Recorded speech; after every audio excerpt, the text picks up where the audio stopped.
après avoir rendu grâce, le rompit et dit : Ceci est mon corps qui est rompu pour vous. Faites ceci en mémoire de moi.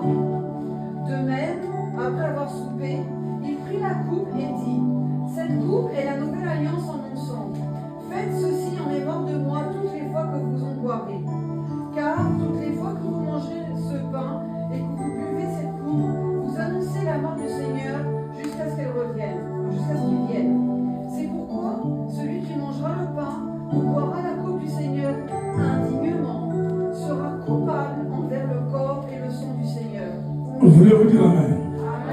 Amen. Alléluia. Amen. Ma Bible dit, car j'ai reçu du Seigneur ce que je vous ai enseigné. C'est ainsi que le Seigneur Jésus, dans la nuit où il fut livré, prit du pain. Après avoir rendu grâce, il le romput et dit, ceci est mon corps qui est rompu pour vous. Faites ceci en mémoire de moi. De même, après avoir soupé, il prit la coupe et dit, cette coupe est la nouvelle alliance à mon sang. Et faites ceci en mémoire de moi toutes les fois que vous en boirez. Car toutes les fois que vous mangez ce pain et que vous buvez cette coupe, vous annoncez la mort du Seigneur jusqu'à ce qu'il vienne. C'est pourquoi celui qui mangera le pain et ou boira la coupe du Seigneur indignement sera coupable envers le corps et le sang du Seigneur. La parole du Seigneur. Alléluia. La victoire est dans le sang de Jésus. Faute de temps, mais je veux juste épingler certaines choses qui sont très capitales. Lorsqu'on parle, faites ici en mémoire, c'est quelque chose de se souvenir. Vous devez vous en souvenir. Alléluia. Bien-aimé de Dieu, le repas du Seigneur, c'est son corps et son sang. Et il est important, très important et très capital que nous devons en souvenir. Alléluia. En quelque sorte, c'est une référence. Et cette référence, bien-aimé de Dieu, c'est selon l'apôtre Paul ici enseigne à l'église que tu es, que je suis, que nous sommes. Alléluia. Vous savez, il y a un moment donné, dans le mystère, alléluia. Dans le mystère, les hommes on appelle ça la sorcellerie. Mais je crois que les disciples étaient quelque peu stomaqués lorsque le Christ disait ceci, vous devez manger mon corps et boire mon sang. Alléluia. Mais je pense que peut-être là, le Seigneur, les disciples disaient, mais ce type va vouloir nous amener dans une autre dimension que la sorcellerie. Comment allons-nous manger son corps et boire son sang? Il me donne un mystère. Et je peux vous dire que le monde n'est qu'un monde de copistes. Alléluia. Il passe le temps à copier toutes choses. Voulez-vous dire Amen? C'est pourquoi vous constaterez les sorciers sont toujours forts et en bonne santé. Alléluia. Parce qu'ils savent ce qu'ils mangent, ils savent ce qu'ils boivent. Mais vous et nous, en tant que bien-aimés de Dieu, les héritiers, nous ne savons même pas ce que nous mangeons. Alléluia. Alléluia.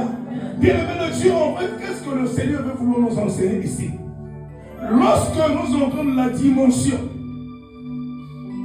de ce repas du Seigneur, alléluia, en fait, tout chrétien qui s'attable au repas du Seigneur s'identifie au Seigneur.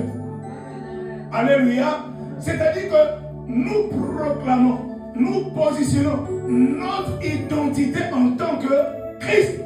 Voilà pourquoi l'apôtre Paul pouvait dire dans Galates chapitre 2 verset 20, si je vis, ce n'est plus moi qui vis, mais c'est Christ qui vit en moi. Alléluia. Lorsque nous mangeons le corps de Christ, nous buvons son sang. Alléluia. Ça veut dire que nous neutralisons tout ce que le monde des ténèbres pouvait disposer dans nos corps. Alléluia. C'est-à-dire que lui aussi, longtemps qu'il vit au siècle des siècles, nous aussi, nous vivrons au siècle des siècles. Ça veut dire que nous ne mourrons pas. Ça, l'enveloppe là peut mourir. Mais bien aimé de Dieu, notre corps dans sa divinité ne mourra jamais. Alléluia. C'est-à-dire que lorsque nous prenons le repas, nous annonçons l'éternité. Voulez-vous dire Amen? Voulez-vous dire Alléluia? Bien-aimé de Dieu, ce que j'ai pu retenir ici, le sang que toi tu portes, c'est le sang de ton père, n'est-ce pas? C'est le sang de ta mère, n'est-ce pas? Alléluia. Donc, c'est l'ancien sang, n'est-ce pas? Puisque notre identité, c'est l'identité de nos parents. Alléluia. Mais lorsque nous prenons le sang de Jésus, car le sang de Jésus a existé avant le sang de ton père. Alléluia. Alléluia. Nous venons nous repositionner à la hauteur de Dieu, car c'est lui qui peut pouvoir déclarer. C'est celui qui entre dans la dimension du Père au travers le Fils. Parce que le Fils n'ordonne pas. Il fallait qu'il entre dans la dimension du Père au travers le Fils qui est Christ Jésus. Jésus dira à Philippe, qui n'avait pas connaissance du Dieu le Père. Il a dit, depuis que je suis avec toi, tu n'as jamais vu le Père, tu me demandes, montre le Père. Alléluia. Car celui qui m'a vu a vu le Père. Le Père et moi, nous sommes un. Alléluia. Donc, lorsque nous mangeons le corps, nous buvons le sang, bien-aimés de Dieu, nous devenons un avec Christ Jésus. Et lorsque nous regardons les Écritures, au verset 27, la Bible dit, c'est lui qui mangera, qui boira indignement. Bien-aimé de Dieu, il fait quoi? Il boira sa propre condamnation.